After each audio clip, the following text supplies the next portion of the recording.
नमस्कार मंडळी, cooking with भाग्यश्रीमध्ये तुमच्या मनापासून खूप खूप स्वागत आहे. तर आज आपण इथं वरण्याची आमटी करणार आहे.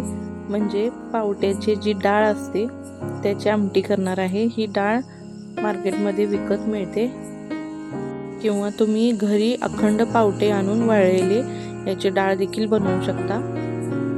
अगदी छान अशी आमटी होते, अप्रतिम मस्तच अशी आमटी होते.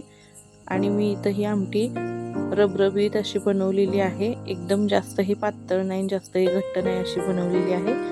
चला तर लगेचच रेसिपीला सुरुवात करू. तर मी इथं 1 वाटी पावट्याची डाळ घेतलेली आहे. ही मी 1 तास 2 तास भिजवून घेतलेली आहे. भिजवून यातील पाणी काढून घेतले. नंतर एक मोठा कांदा कापून घेतलेला आहे, टोमॅटो घेतलेला आहे, थोडंसं कढीपत्ता आहे आणि जे आपले मसाल्याच्या डब्यात लागणार आहेत ते मसाले आहेत. एका पातेल्यामध्ये 2 चमचे तेल घालून गरम करून घेते. त्यामध्ये जिरे मोहरी घालून घेऊ. मोहरी आधी घालून घेऊ. मोहरी छान तडतडली की यामध्ये जिरे घालून घेऊ.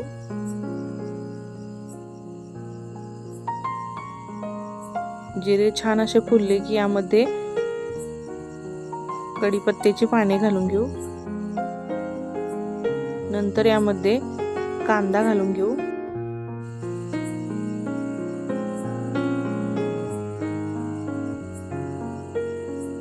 कांदा छान असा सोनेरी रंगावर आपल्याला भाजून घ्यायचा आहे. आता इथे कांदा भाजून झालेला आहे. टोमॅटो देखील घालून परतून घेऊया.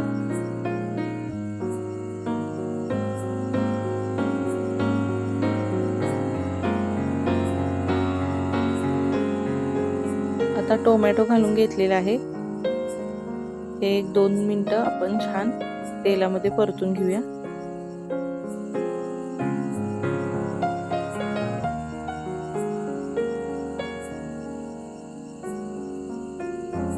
आता इथे मी सर्व मसाले घेतलेले आहेत. हळद, तिखट, धनेपूड, जिरेपूड आणि गरम मसाला ते सर्व यामध्ये घालून ते देखील आपल्याला तेलामध्ये परतून घ्यायचं आहे. गॅस लो टू मिडियम ठेवलेला आहे.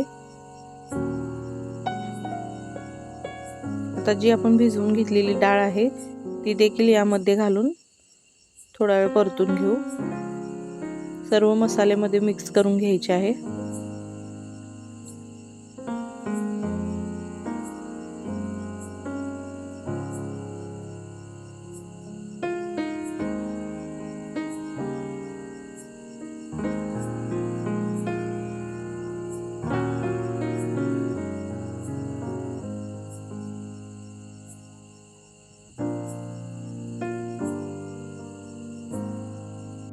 आता यामध्ये आपण पाणी घालून घेऊया.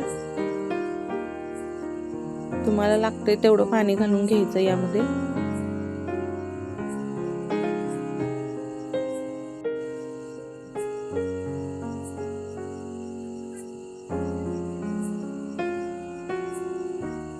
थोडीशी रस्सा भाजी करून घेतल्यानंतर मी यामध्ये चिंच ऍड करते.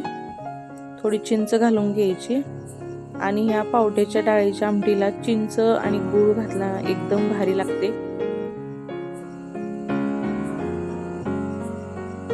मीठ घालून घेते.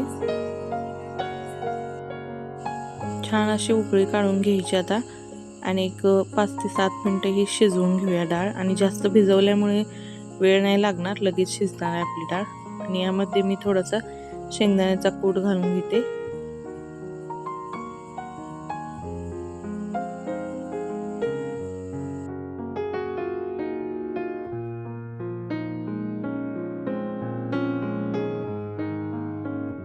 चला तर इथे आपली पावट्याच्या डाळीची ही झणझणीत तिखट आमटी तयार आहे. मस्त अशी ही शिजलेली आहे. तुम्हाला दाखवते. डाळ देखील शिजलेली आहे. मस्त दाटसर अशी आपली आमटी तयार झालेली आहे. तर कसा वाटला व्हिडिओ तुम्हाला? व्हिडिओ जर आवडला असेल तर व्हिडिओला एक लाईक नक्की करा. नवीन असाल आपल्या चॅनलवर तर चॅनलला सबस्क्राईब करायला विसरू नका. आणि व्हिडिओ शेवटपर्यंत पाहिला त्याबद्दल सर्वांचे खूप खूप आभार. सर्वांना श्री स्वामी समर्थ.